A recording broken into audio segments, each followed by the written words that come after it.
Pada kesempatan kali ini, kita akan membahas sebuah film Korea yang berjudul Master.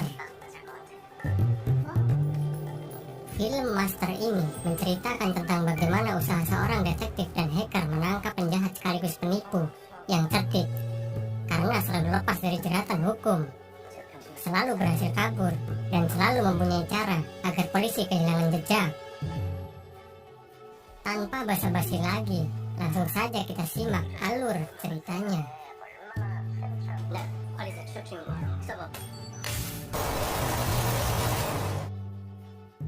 Cerita diawali dengan seorang pria yang berjalan di lorong. Pria ini adalah Kim Jae-myung, seorang detektif muda, ketua tim investigasi kejahatan intelektual. Hari itu ia datang mengawasi sebuah seminar. Seminar itu diadakan oleh perusahaan bernama One Network, sebuah perusahaan investasi uang yang menjanjikan anggotanya untuk sukses secara instan. Setiap orang yang mendaftar atau bergabung menjadi anggota, ia harus menginvestasikan uangnya kepada perusahaan. Uang itu akan diputar kembali menjadi keuntungan atau yang mereka sebut sebagai dividen. Biasanya pembagian dividen hanya dilakukan 1-2 kali setahun, tapi One Network menawarkan pencairan dividen setiap hari bagi anggotanya. Semakin tinggi investasi, maka semakin besar keuntungan mereka. Intinya setiap anggota bisa mendapatkan uang tanpa harus bekerja. Pemimpin perusahaan One Network adalah Jin Hyun Pil.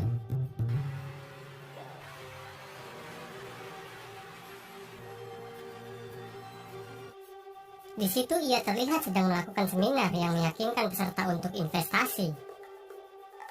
Di saat yang bersamaan, tim investigasi juga ternyata mengincar pendiri One Network yang lain. Dia adalah Park Jang-gun, kepala bagian perusahaan One Network sekaligus seorang IT yang menjadi otak dan perencana bisnis yang dijalankan Jin Hyun Pil.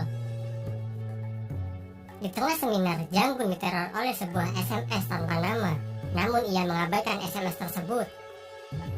Saat ia memasuki mobil, secara tiba-tiba seorang perempuan masuk. Perempuan itu adalah Shin Jae-ma, salah satu anggota tim investigasi kejahatan intelektual sekaligus tangan kanan dari Jae-myung. Jae-ma memberitahu kalau pihaknya sedang memeriksa kasus penipuan One Network dan membawa Jang-gun ke kantor polisi untuk diperiksa. Di situ Jang-gun terlihat cukup khawatir. Ia menduga di saat interogasi nanti secara bersamaan akan ada penggeledahan di kantor utama One Network. Jang-gun lalu menelpon Kim Eo-ma, kepala bidang pemasaran dan salah satu pendiri One Network.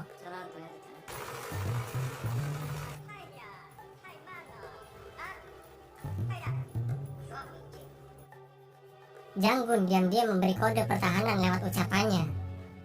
Langsung saja Kim Eo-ma memerintahkan semua anak buahnya untuk memusnahkan barang bukti yang mereka punya.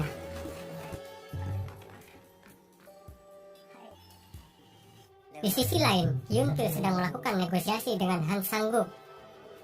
Han Sang-guk adalah petinggi di Badan Pengawas Keuangan Negara. Hyun Pil menyuap Sang-guk dengan $500 juta untuk memberikan pernyataan di muka wartawan. Pernyataan kalau One Network sudah hampir sepakat untuk mengambil alih bank tabungan Shin-song. Di ruang interogasi, Jae-myung mulai menanyai Jang-gun. Dia tahu kalau Jang-gun adalah hacker andalan dari One Network karena Jang-gun merupakan otak dari rekayasa jalur transaksi keuangan perusahaan. Jae-myung mengatakan kalau dirinya tahu jika Jang-gun sudah mengaktifkan kode pemusnahan barang bukti dan meminta Jang-gun untuk mematikan kode perintah itu sekarang. Jae-myung mengancam kalau Jang-gun pasti akan dijebloskan ke penjara, terlebih karena mereka sudah cukup bukti untuk menangkap Jang-gun sendirian. Jang-gun yang tidak mau dipenjara langsung membatalkan kode perintah itu lewat Kim Eo-ma.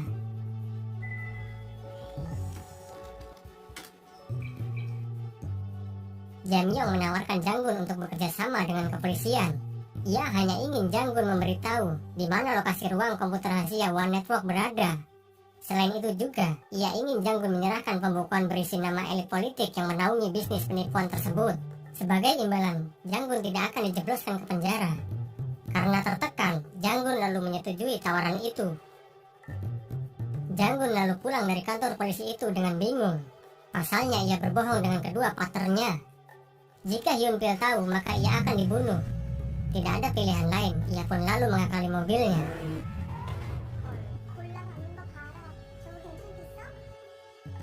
Sesampai di rumah, Jang-gun beralasan kalau mobilnya habis ditabrak. Karena itulah ia diperiksa di kantor polisi. Kim Eoma sudah mulai curiga dengan tingkah Jang-gun. Akibat ulah Jang-gun yang mengaktifkan kode pertahanan perusahaan mengalami kerugian. Yun-pil terlihat memendam amarah di situ.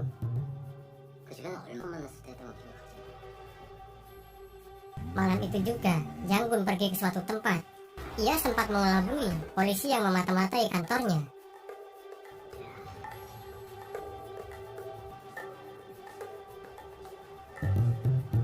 Jang-gun diam-diam pergi ke ruang komputer rahasia. Dia menemui sahabatnya di sana.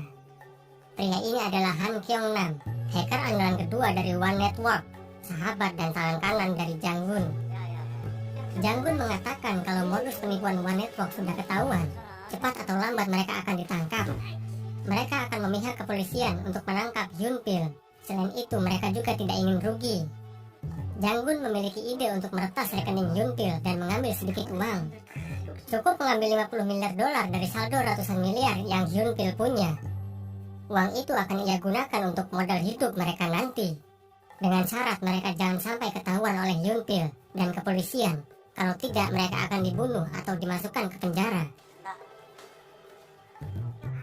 Di sisi lain, Jae-myung berdiskusi dengan penanggung jawab tim investigasi mereka. Ia sedang membicarakan penipuan One Network yang sudah mencapai 1 triliun dolar. Apalagi Yun-pil punya dukungan banyak elit politik. Menangkap Yun-pil tidak ada gunanya karena pasti ia akan dibebaskan. Oleh karena itu, pembukuan yang berisi nama-nama elit politik harus mereka temukan. Jae-myung sangat yakin dirinya bisa memecahkan kasus ini. Hari yang ditunggu telah tiba. Petinggi BPK akhirnya memberikan pernyataannya di depan wartawan. One Network langsung mendapat kepercayaan dari masyarakat. Alhasil anggota baru mereka melonjak drastis. Bisnis penipuan ini semakin banyak memakan korban. Hari itu juga, Jang-gun dan Kyung-nam melancarkan aksi mereka. Mereka mengirim umpan jebakan ke laptop milik Yun-pil. Yun-pil pun termakan jebakan itu. Strategi ketua hacker ini berhasil sampai di situ. Mereka tinggal menunggu waktu eksekusinya saja. Tapi tanpa mereka sadari, Jae-myung sedang mengawasi aksi mereka dari gedung sebelah. Keesokan harinya, giliran tim investigasi khusus beraksi.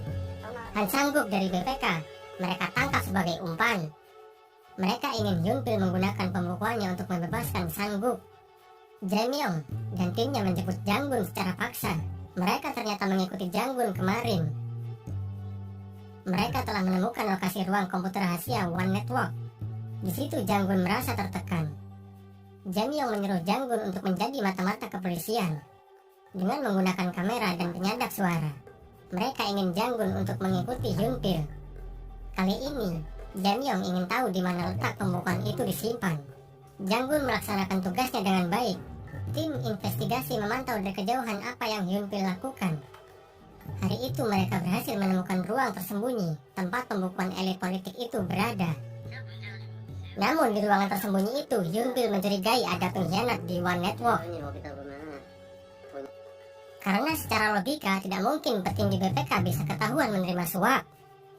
Jang-gun yang cukup gugup menawarkan dirinya untuk mencari siapa pengkhianat itu. Benar saja, ternyata petinggi BPK itu berhasil dibebaskan dalam kurun waktu yang sangat cepat karena bantuan Yun-pil.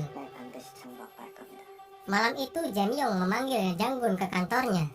Di situ Jang-gun baru tahu kalau dia diawasi selama ini dari gedung sebelah.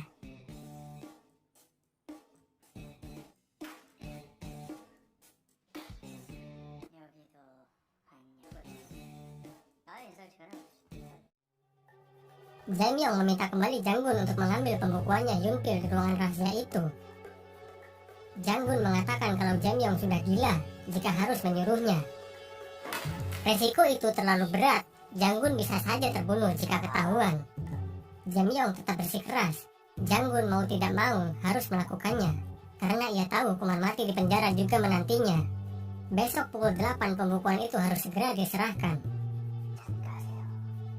Keesokan paginya muncul kabar yang mengejutkan.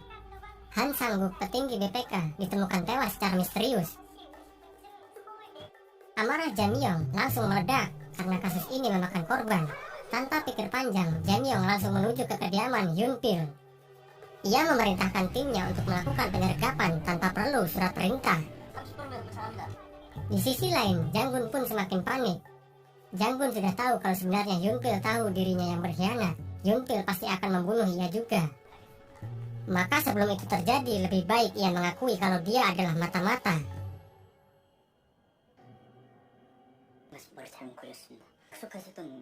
Hyunpil cukup tenang ketika Janggun mengakui perbuatannya. Janggun memberitahu Hyunpil kalau polisi akan menuju rumahnya. Ia di situ menawarkan dirinya untuk membantu Hyunpil kabur. Janggun juga mengamankan bukti pembukuan penting milik Hyunpil itu. Janggun mengatakan kalau sebaiknya dia membawa pembukuan palsu sebagai umpan. Ternyata Janggun telah menipu Hyunpil. Buku yang Janggun bawa itu adalah yang asli. Intinya, ia kembali memihak kepada polisi. Jamyong mengikuti Janggun untuk mengambil pembukuan itu. Di saat yang bersamaan, Janggun juga menelpon Kyeongnam untuk segera meretas rekening Hyunpil. Tetapi di tengah jalan pembunuh bayaran Hyunpil muncul. Ternyata Hyunpil sudah tahu rencana dari Janggun. Akhirnya suasana cukup mencekam. Terjadilah perkelahian antara Jamyong dan si pembunuh bayaran.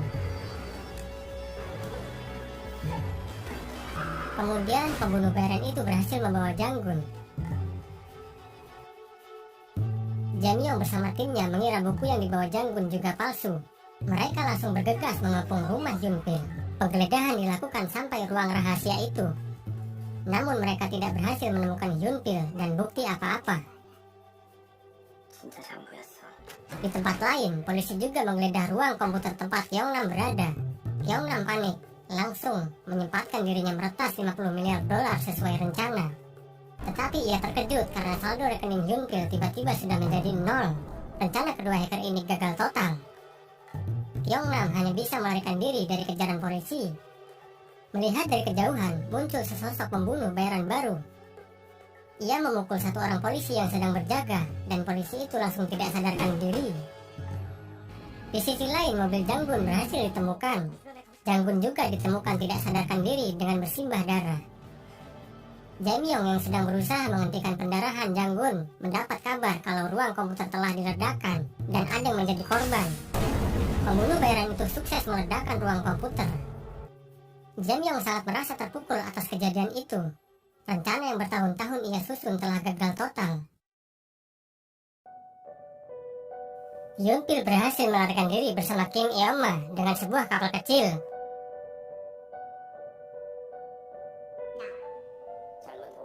Jamyong yang merasa bersalah lalu memutuskan untuk mundur sementara dari jabatannya.